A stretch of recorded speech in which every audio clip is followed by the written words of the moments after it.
मोहतरम नाजरीन व हाजरीन अस्सलाम वालेकुम। मास्टर खादिम हुसैन लखन की जानिब से खुश आमदीद। हमारा आज का उन्वान है कौम चन्नर राजपूत। सबसे पहले हम कौम चन्नर राजपूत के शजरा की तरफ आते हैं। शजरा नसब कुछ यूं है।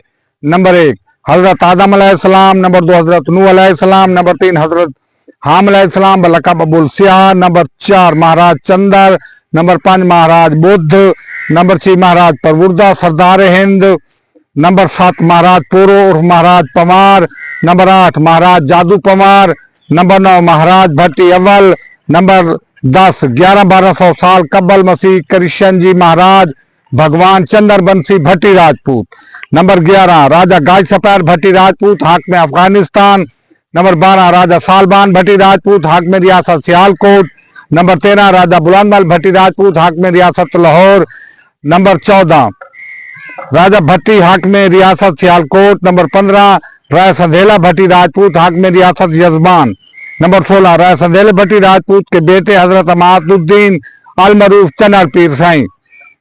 अब आते हैं मजीद तफसील की तरफ। राय संधेला भट्टी राजपूत रियासत यजमान के हाकिम थे। एक बार उनके महल के साय में हजरत मखदूम जहानिया जहान गाश्त ने रेस्ट किया, तो जब उनकी बीवी को मालूम हुआ तो उन्होंने नौकरानी के हाथ खाना भिजवाया, पानी भिजवाया, खिदमतदारी की और दुआ कराई कि दुआ करो मेरा बेटा पैदा हो। तो हजरत मखदूम जहानिया जहान गाश्त ने फरमाया कि इंशाल्लाह बेटा पैदा होगा और पैदा होते ही कलमा शरीफ पढ़ता आएगा।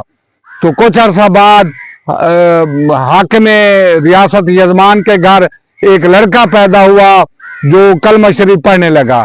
तो वो को शहीद करना चाहते थे। उनकी माँ ने उनको जाके जंगल में सुला दिया।